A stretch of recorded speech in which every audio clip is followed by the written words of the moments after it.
On est en train de décoffrer le boulot du chef de cette semaine. Donc il a coulé les petits jambages sur les côtés de cette fenêtre. Et puis les petites tablettes de fenêtre avec les petits gingots. Donc leur gingot là, c'est pour que l'eau qui potentiellement peut aller là, elle soit refoulée, elle parte. Et donc ce sera également notre appui de fenêtre.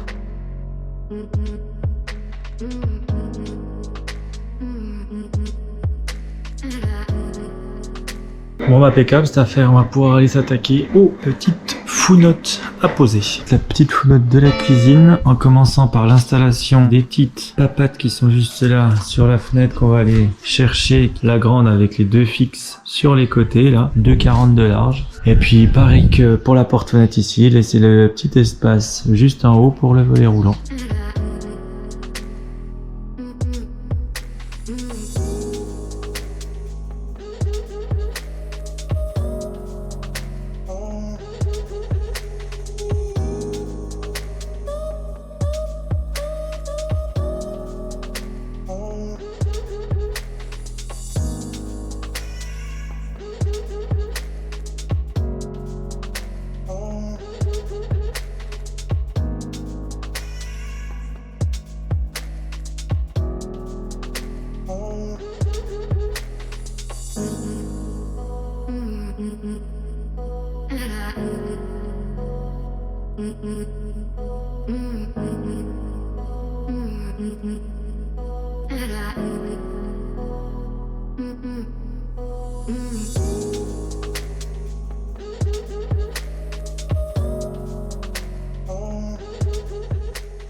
Là on a un petit décalage entre les deux, on voit bien que celle-là elle est un petit peu plus basse que celle-là. Donc le cadre on va essayer de le pousser un peu en haut à droite en restant fixé en bas pour que ça revienne à peu près au même niveau.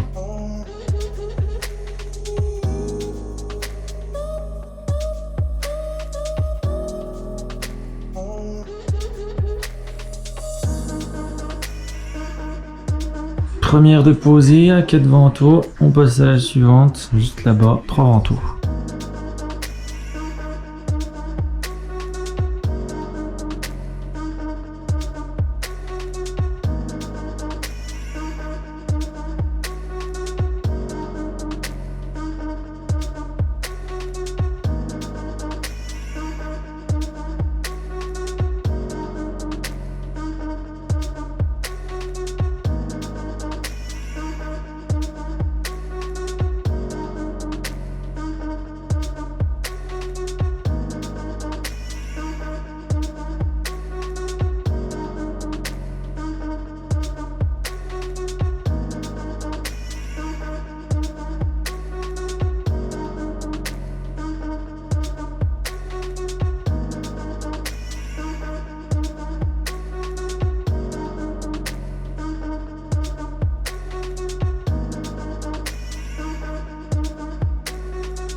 Petite note sur 10, vous nous dire ce qu'on en pense.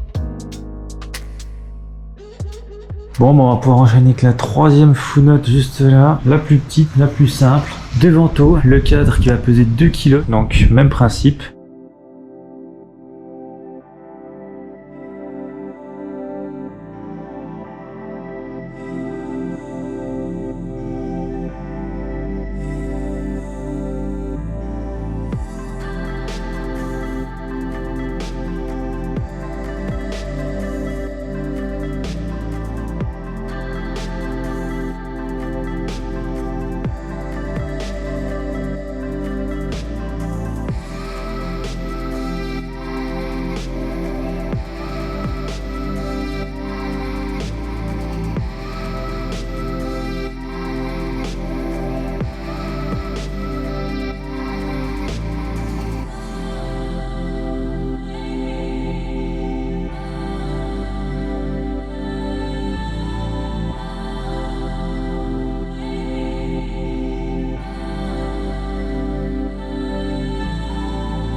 On se retrouve ce matin au Chantard, il fait pas encore tout à fait jour, il fait même très nuit. On va admirer le beau travail qu'a fait le chef encore cette semaine. Donc là, une petite fenêtre qu'il a posée en rénovation parce qu'on a des murs en pierre, on n'est pas plus sur des plots et du coup c'est une façon différente de les poser. Donc encore celle qui va se trouver là-bas à poser, donc on va voir ensemble un petit peu comment ça se passe pour poser en réno.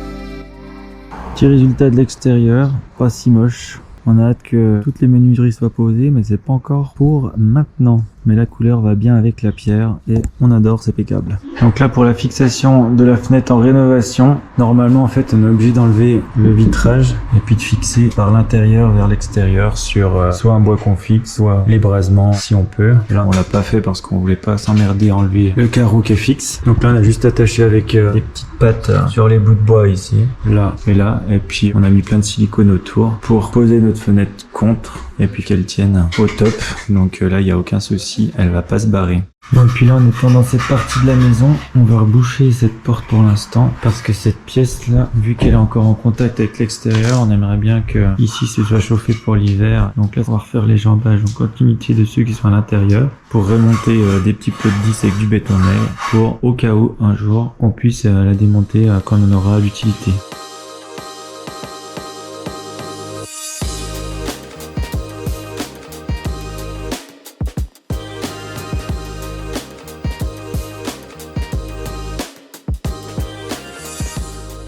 Bon, on retourne dans le loft. Pendant qu'on va faire un peu de béton, on va essayer de grignoter un peu la partie là jusqu'à la verticale de la poutrelle, toute la partie sous le toit là. Ici, on aimerait bien prolonger un peu les tuiles pour qu'elles viennent jusque là. C'est pour ça que là, verticale jusqu'à la poutrelle. Et puis on va recoffrir, couler là pour faire ça propre et puis pouvoir crépir ultérieurement.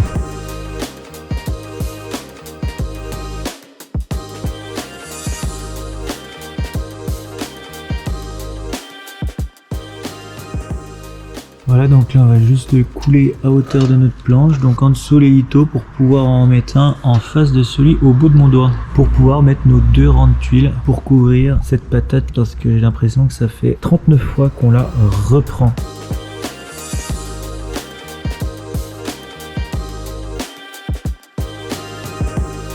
Et bien maintenant qu'on s'est bien amusé à coffrer, on va pouvoir aller faire un petit peu de béton et puis couler ce qu'on a à couler, vin de Dieu.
Et on va enchaîner avec le suivant, et c'est toujours agréable d'avoir le bruit de la bétonnière en fond, c'est plaisir absolu.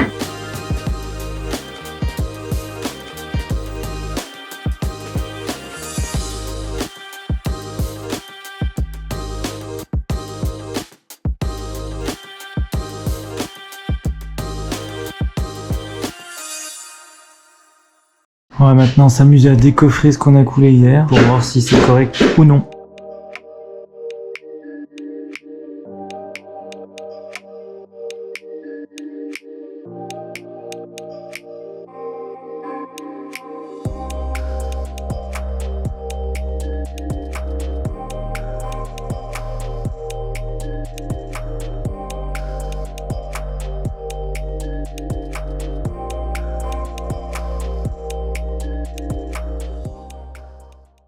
Et maintenant, on va remonter des petits plots de 10 sur toute la hauteur de l'ouverture pour que la partie ici où le toit est en sarking, il soit bouclé dans tous les sens et qu'on puisse bientôt le chauffer quand l'hiver va arriver. Enfin, le chauffer, c'est un grand mot, on va plutôt le tempérer.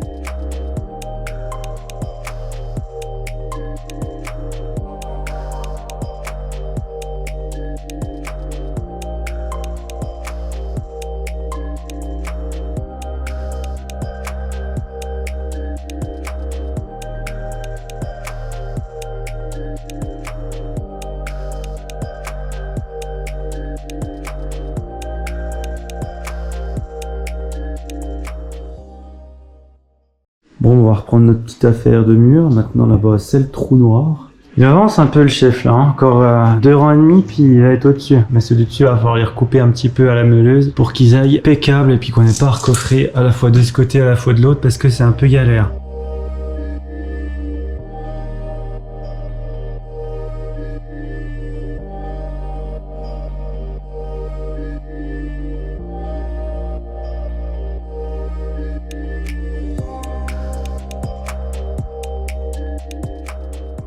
Bon, reste un petit rang au-dessus à couper à 14 de hauteur pour finir, mais on va attendre que ça sèche pour pas que ça grôle de trop.